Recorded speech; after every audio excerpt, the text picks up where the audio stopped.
Mi nombre es Cayo Julio César. Soy el hombre que cambió Roma para siempre. Fui general, político y finalmente fui traicionado. Esta es mi historia, pero no es una historia que puedas juzgar desde un solo punto de vista. No, hay otros que también jugaron su papel. Hoy escucharás a Pompeyo, mi amigo y luego mi enemigo. Y también oirás a Bruto, el hombre que me apuñaló el día en que Roma me traicionó. Yo soy Pompeyo, el general que compartió el poder con César. Ambos luchamos por Roma, pero César olvidó lo que Roma realmente significa.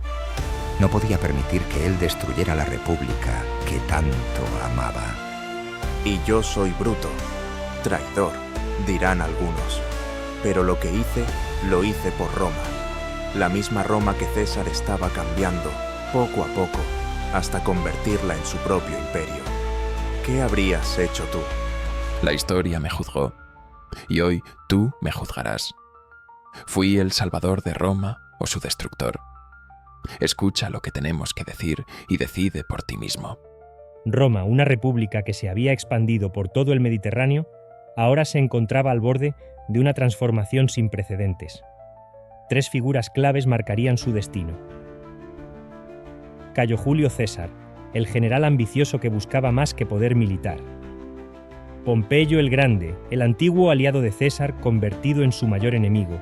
Y Marco Junio Bruto, un hombre dividido entre su lealtad a César y su amor por la República. Esta es la historia de cómo el poder, la traición y la ambición moldearon el futuro de Roma en el siglo I a.C. Julio César nació en el año 100 a.C. en una familia patricia que había perdido parte de su influencia. Su ambición era restaurar el poder de su linaje y llevar a Roma a una nueva era de grandeza.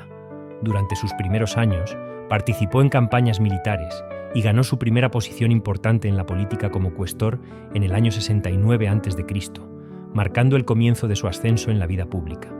Nací en la gens Julia, una familia patricia que había caído en desgracia. Pero yo tenía un destino más grande que el de un simple noble. Entré en el ejército, donde descubrí lo que realmente significa el poder.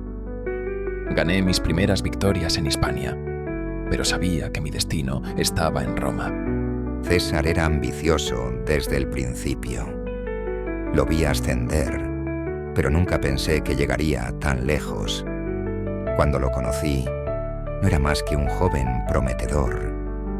Nunca pensé que me traicionaría por la gloria. ¿Traición?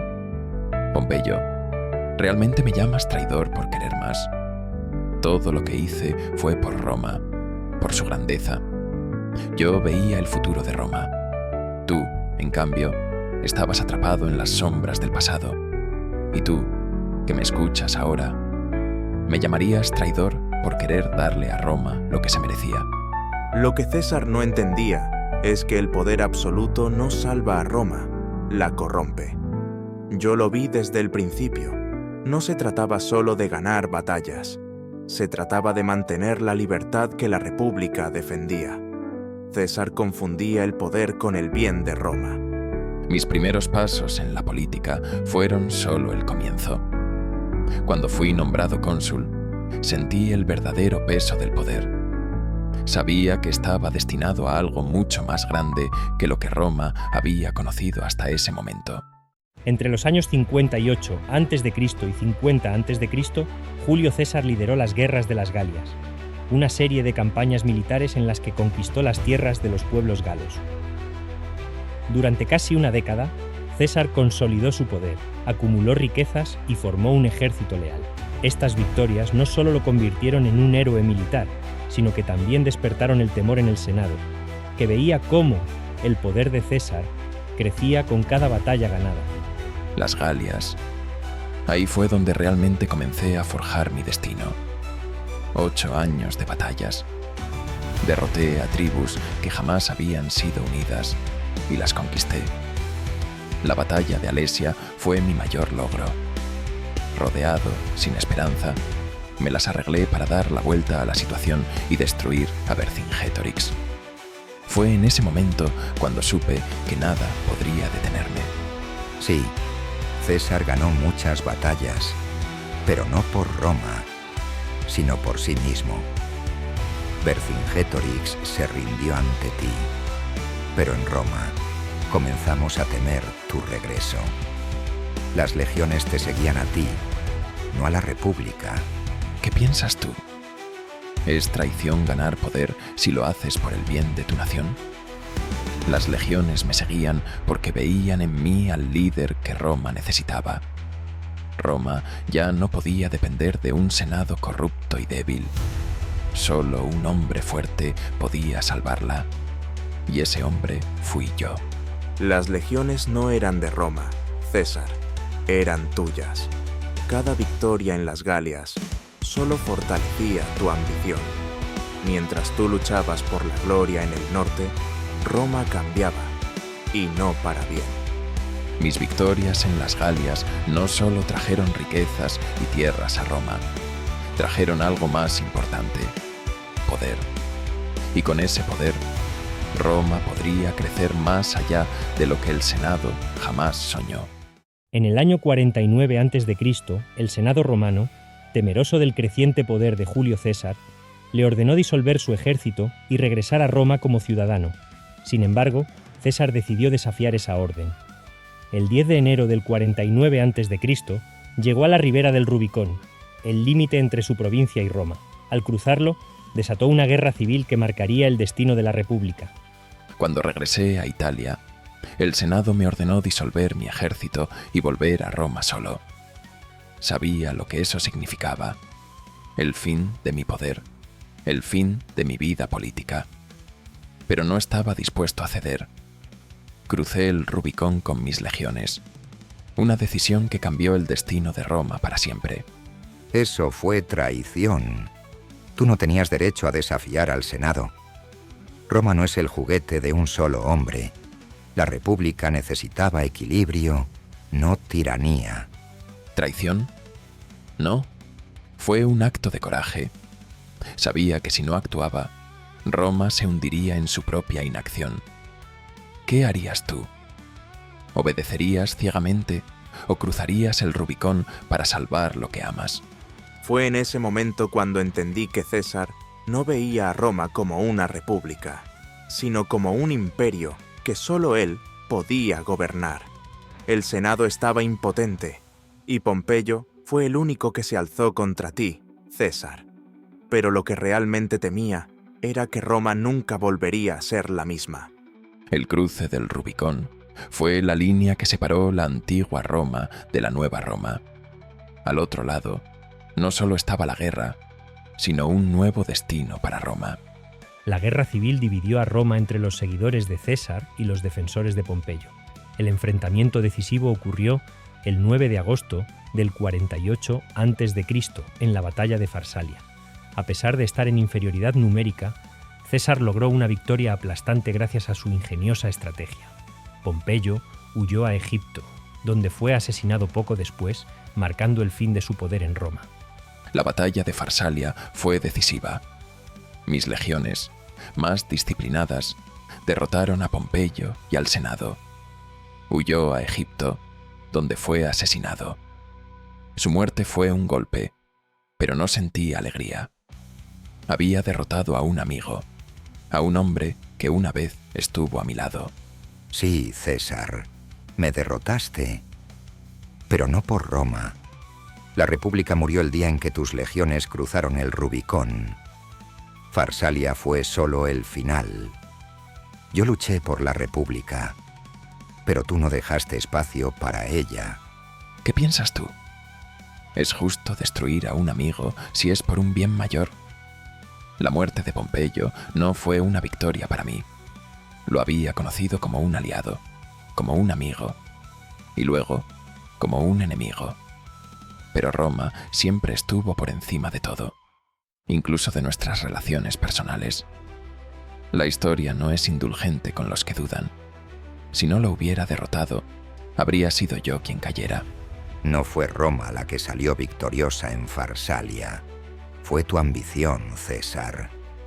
Lo que construiste no fue una Roma libre, sino un imperio en el que solo tú brillabas, y en ese proceso destruiste la esencia de lo que era Roma, la República. La muerte de Pompeyo fue el punto de no retorno. Lo que había empezado como una guerra por la República se convirtió en una batalla por el poder absoluto. César no podía ser controlado, y eso significaba que el destino de Roma estaba sellado. Pompeyo lo entendió, pero para entonces ya era demasiado tarde. ¿Crees que el precio de salvar Roma fue demasiado alto? Perdí amigos, enfrenté traiciones, y aún así, mi destino era inevitable. La República ya no funcionaba.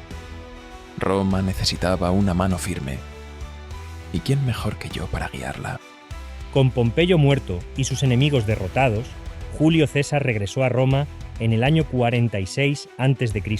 y fue nombrado dictador vitalicio. Durante su mandato, impulsó reformas que cambiaron el curso de la historia de Roma. Reestructuró el calendario, distribuyó tierras a los veteranos y alivió las deudas. Sin embargo, su creciente poder comenzó a generar resentimiento entre los senadores, quienes veían cómo la República se desvanecía bajo su mandato. Con Pompeyo muerto y mis enemigos silenciados, fui proclamado dictador vitalicio. Finalmente, Roma estaba bajo mi control. Mis reformas trajeron estabilidad. Reduje las deudas, repartí tierras a los veteranos y creé un calendario que aún usas hoy. Pero en las sombras se fraguaba la traición. No se trataba de tus reformas, César. Se trataba del poder absoluto. Roma había combatido a reyes y a dictadores durante siglos, y sin embargo, tú te habías convertido en el mismo tirano que juraste evitar. Mientras tus reformas calmaban al pueblo, en el Senado se gestaba el miedo. Sabíamos que no habría vuelta atrás si no actuábamos. ¿Y tú? ¿Qué harías si supieras que los que te rodean te llaman dictador a tus espaldas, mientras disfrutan de los frutos de tu gobierno? Bruto. Aquellos que me traicionaron no lo hicieron por Roma, lo hicieron por sus propios intereses. El poder que tenía era necesario para salvar a Roma, pero ellos no lo entendieron. Tú, César, trajiste estabilidad, pero también trajiste miedo. El Senado no podía soportar a un solo hombre con tanto poder, ni siquiera aunque Roma floreciera bajo tus reformas. El 15 de marzo del año 44 a.C., conocido como los Idus de marzo, fue el día en que César encontró su final. Un grupo de senadores, liderados por Bruto y Casio, conspiraron para asesinarlo en una creencia equivocada de que su muerte restauraría la República. En la sala del Senado, César fue apuñalado repetidamente, marcando uno de los momentos más trágicos en la historia de Roma. Los Idus de marzo. Un día que nunca olvidaré. Bruto, tú eras como un hijo para mí, pero fuiste parte de los conspiradores. Cuando entré en el Senado, rodeado de aquellos que una vez llamé amigos, sentí la primera puñalada y supe que todo había terminado. No fue una decisión fácil, César. Te admiraba, te seguía, pero la Roma que yo amaba estaba desapareciendo bajo tu control. Creímos que era la única forma de salvarla. Cuando me enfrenté a ti ese día, no fue por odio, fue por Roma. ¿Salvarla? ¿Salvaste Roma al destruir lo que yo había construido? Me llamaste tirano, pero lo que realmente temías era el cambio que traía conmigo. Roma nunca sería la misma, y tú lo sabías. ¿Tú qué crees? ¿Se salva una nación traicionando a su líder? ¿O solo se asegura su propia ruina? El Senado y Bruto creían que al asesinar a César, restaurarían la República. Pero lo que no comprendieron fue que César había sembrado una semilla en Roma. Una semilla que ya no podría ser desarraigada. El imperio. Me traicionaron en los Idus de marzo, pero la traición no fue mía. Roma sobrevivió, no gracias al Senado ni a los conspiradores, sino por lo que yo había creado. Mi nombre perdura. ¿Es la traición el precio del poder o el precio de la cobardía? La muerte de Julio César no restauró la República, como creían los conspiradores. En su lugar desató una serie de guerras civiles que culminaron en la instauración del Imperio Romano bajo el mando de Octavio, el sobrino nieto de César, quien se convertiría en el primer emperador de Roma bajo el nombre de Augusto en el año 27 a.C. El legado de César perduró y su nombre quedó inmortalizado como uno de los personajes más influyentes de la historia. Mi muerte no fue el fin de Roma. Fue el comienzo de algo más grande. Octavio, mi sobrino, continuó mi legado y se convirtió en el primer emperador de Roma. El imperio que yo había vislumbrado se materializó. La República estaba muerta, pero Roma, como imperio, floreció. Y yo me convertí en lo que jamás quise ser, un traidor. Quise salvar a Roma, pero en el proceso perdí todo lo que amaba. Roma me recuerda como un hombre que apuñaló a su amigo. Y tal vez eso es lo único que merezco. Roma sobrevivió, pero no como la República que defendí. El imperio que surgió bajo Octavio fue poderoso, pero nunca fue el Roma libre que yo soñé. Tal vez César tenía razón.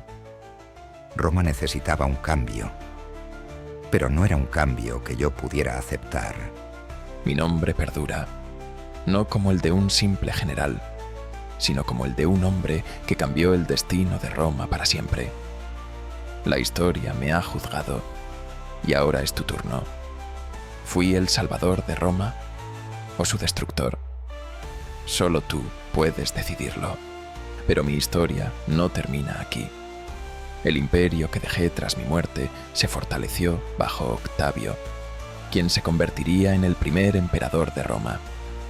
Si quieres saber cómo mi sobrino continuó mi legado, suscríbete y acompáñame en el próximo episodio, donde exploraremos la transformación final de Roma en el imperio más grande de la historia.